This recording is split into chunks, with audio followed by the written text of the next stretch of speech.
7 দফা দাবি নিয়ে শহীদ মিনারে মহাসমাবেশ করছেন পল্লী বিদ্যুৎ সমিতির কর্মকর্তা এবং কর্মচারীরা।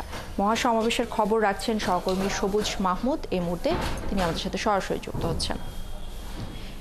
সবুজ, একটু জানাবেন কি অবস্থা দেখছেন মহাসমাবেশে, আসলে কি ধরনের দাবি নিয়ে তারা এই মুহূর্তে সমাবেশ করছে এবং সেখানকার সবশেষ পরিস্থিতি কি? আমি এখন এই মুহূর্তে জাতীয় শহীদ মিনারে আছি। এই শহীদ মিনারে পল্লী বিদ্যুতায়ন বোর্ড আছে, সেই বোর্ডের বিরুদ্ধে, বোর্ডের চেয়ারম্যানের বিরুদ্ধে এখানে আন্দোলন হচ্ছে। 7 দফা দাবিতে পল্লী বিদ্যুৎ সমিতির যে কর্মচারী আছে, তারা কর্মকর্তারা আছেন, তারা এখানে আজকে 13তম দিন হিসেবে এখানে কর্মরত আছেন, এখানে আন্দোলনরত আছেন এবং আজকে তারা একটি মহাসমাবেশ ডাক দিয়েছেন। সেই মহাসমাবেশে পল্লী বিদ্যুৎ সমিতির 80টি পল্লী বিদ্যুৎ সমিতির এখানে কর্মচারীরা এখানে এসে জড়ো হয়েছে আজকে, এবং তাদের একটাই 7 দফা দাবির থেকে তারা একটু পিছপা হচ্ছে না।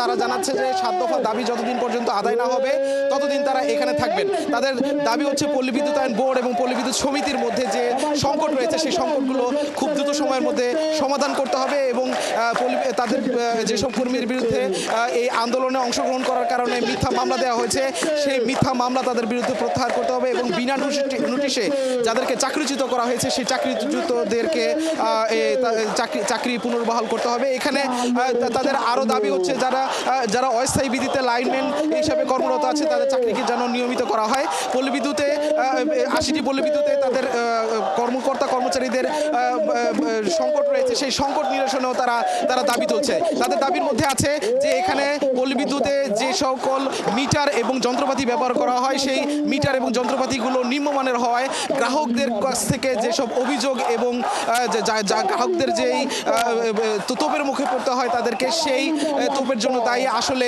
পল্লী বিদ্যুতায়ন বোর্ড, কিন্তু আসলে সমিতির এইসব সংকটগুলো মোকাবেলা করতে হয়।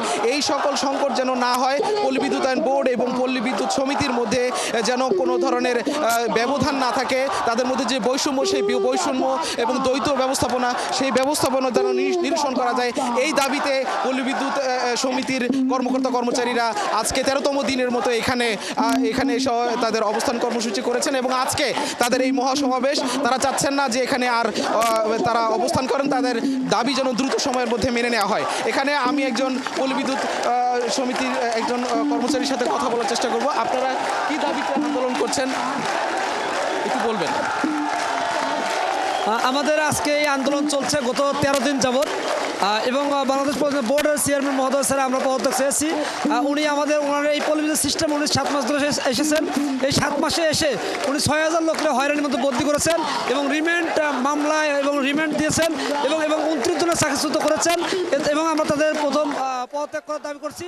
এবং তারা অল্প দামের মিটার দিয়েছে, 14 কোটি গ্রাহককে হয়রানি করছে এবং 3 কোটি 72 লাখ গ্রাহককে হয়রানি করার অবস্থায় আমাদেরকে প্রতিনিয়ত মারি খাওয়া লাগছে। আমি যেটা ভিডিও দেখাই, আপনি দেখেন যে আমাদের এই মিটারটা খুলে রেখেছি, অত কারেন্টে বিল উঠতেছে, ভূতের বিল উঠতেছে। এই ভূতের বিল ওঠার কারণে আমরা প্রতিনিয়ত মার খাচ্ছি। এই জন্য আমাদের দাবি 7 দফা দাবি। আমাদের 7 দফা দাবি যতক্ষণ বাস্তবায়ন না হয় আমরা তখন মাঠ ছাড়বো না। এখন দেখেন যে আমরা কীভাবে বিল উঠতেছে, বিলটা একটু দেখেন, ছবি তোলেন একটু। যে এই দাবি আজকে নিয়ে তারা এখন 7 দফা দাবি নিয়ে আজকে 13তম দিনের মতো এখানে আছেন এবং তাদের দাবি যতদিন পর্যন্ত আদায় না হবে তারা এই শহীদ। সবুজ মাহমুদ, আপনাকে অসংখ্য ধন্যবাদ আমাদের সাথে যুক্ত হবার জন্য।